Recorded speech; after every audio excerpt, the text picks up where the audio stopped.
বেগুন আর আলু কেটে নিলাম। এখন রান্না বসিয়ে দেব। এখন মাছ দিয়ে দেব কড়াইতে। দিয়ে দিলাম মাছ।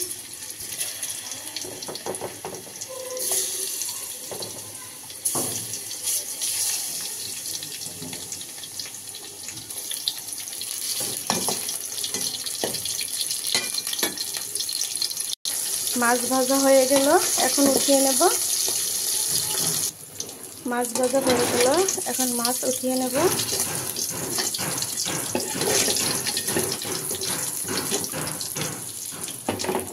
ভিডিওটা একটু লং হবে, কেউ না দেখে স্কিপ করে চলে যাবেন না।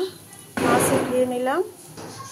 এখন মাছ ভাজা তেলের মাঝে পেঁয়াজ দিয়ে দেব। পেঁয়াজ দিয়ে দিলাম। এখন দিয়ে দেব রসুন। এখন হলুদ মরিচ সব কিছু দিয়ে দেব।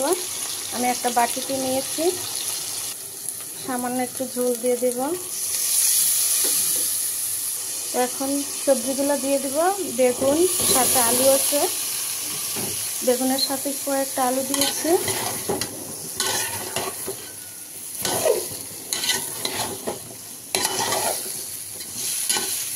তো ভিডিওটা কেউ না দেখে চলে যাবেন না, ভিডিওটা লং ভিডিও হবে।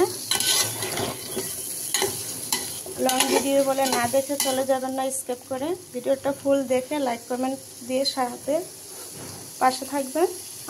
আমাকে আপনাদের পাশে থাকার সুযোগ করে দেবেন। আসলে এক হাতে রান্না করা, এক হাতে ভিডিও করা অনেক কষ্ট। এত কষ্ট করে ভিডিও করি, তারপরে আপনারা দেখেন না, না দেখে একটা কমেন্ট করে চলে যান। এরকম করবেন না প্লিজ। আমরা যদি একজন আরেকজনের পাশে না দাঁড়াই, তাহলে আমরা সফলতা পাবো কিভাবে? সফলতা পেতে হলে একজন আরেকজনের পাশে অবশ্যই দাঁড়াতে হবে। এখন ঝোল দিয়ে দেবো।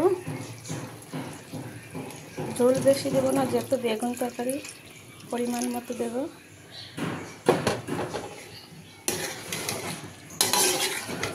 বেগুন তরকারি যত বেশি ঝোল দিলে ভালো লাগবে না, তাই পরিমাণ মতো ঝোল দিয়ে দিলাম।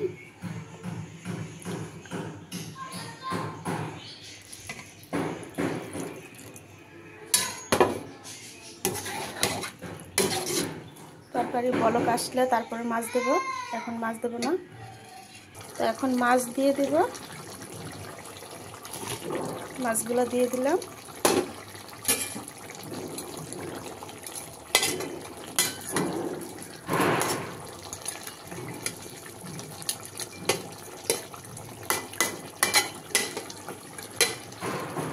সবজি হয়ে গেল।